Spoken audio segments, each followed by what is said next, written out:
અરવલ્લી જિલ્લાની Shamlaji RTO ચેકપોસ્ટની building નવા વેણપુર ગામમાં સરકારની પડતર અને ખાનગી વ્યક્તિઓની માલિકીની જમીનમાં બાંધવામાં આવ્યું હતું। આ બિલ્ડિંગ કાછા ગ્રુપ ગ્રામ પંચાયતના વિસ્તારમાં 1999માં બાંધવામાં આવ્યું હતું, જેને આજ દિન સુધી કાછા ગ્રુપ ગ્રામ પંચાયત દ્વારા રેકર્ડ પર લેવામાં આવ્યું નથી કે તેની કોઈ આકારણી કરવામાં આવી નથી। જે બિલ્ડિંગ છે એનું નિર્માણ 1999માં આરટીઓ ચેકપોસ્ટ તરીકે કરવામાં આવ્યું હતું। આરટીઓ ચેકપોસ્ટની જો વાત કરવામાં આવે તો કાછા ગ્રુપ ગ્રામ પંચાયતમાં આની કોઈ એન્ટ્રી નથી।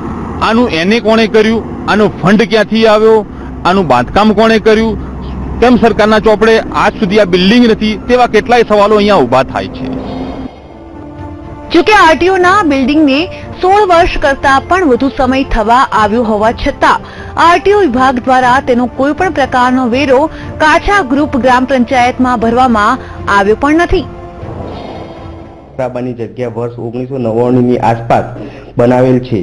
આ ચેકપોસ્ટ કે અધિકારીઓને બેસવાની બિલ્ડિંગ ગ્રામ પંચાયતના રેકર્ડ પર આજ દિન સુધી ચડાવેલ નથી, જેથી તેનો કોઈ પણ પ્રકારનો ટેક્સ ગ્રામ પંચાયત દ્વારા લેવામાં આવતો નથી।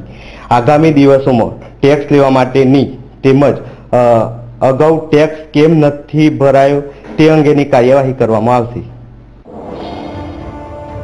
આ સમગ્ર મામલો સરકારી અધિકારીઓની બેદરકારીના નમૂનારૂપ કહી શકાય।